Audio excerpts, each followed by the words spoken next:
Pendant l'été 1914, Alain Fournier a tout pour être heureux. Il est en vacances dans le Pays Basque, il fait beau, la femme de sa vie est enfin libre, elle s'appelle Simone Casimir-Périer. Même s'il n'a pas eu le Goncourt l'année précédente pour son livre Le Grand Mône, c'est quand même un grand succès de librairie, tout va bien.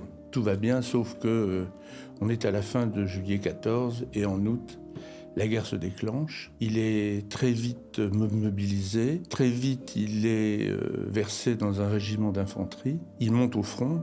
Il est, dès le mois de septembre, tué.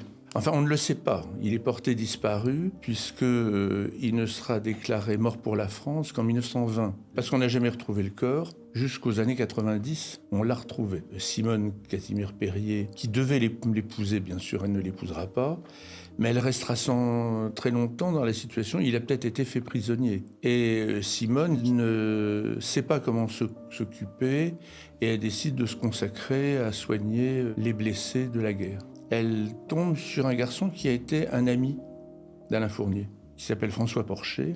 De fil en aiguille, il parle d'Alain Fournier, elle le soigne, il finit par guérir, mais malheureusement, il est encore marié. Et finalement, cette idylle aboutira puisqu'elle l'épousera en 1923, mais il mourra relativement jeune des suites des maladies qu'il a contractées pendant la guerre, puisqu'il meurt pendant la Deuxième Guerre mondiale. Alors l'exemplaire qui est ici a une particularité, c'est bien sûr l'édition originale, mais c'est l'exemplaire qu'Alain Fournier a offert à François Porcher. Oh, c'est merveilleux. C'est-à-dire qu'il ne savait pas, par définition, la suite de l'histoire, mais je trouve que ce passage de témoin à l'avance entre celui qui aurait voulu être le mari de Madame Simone et celui qui l'a été effectivement est très émouvant.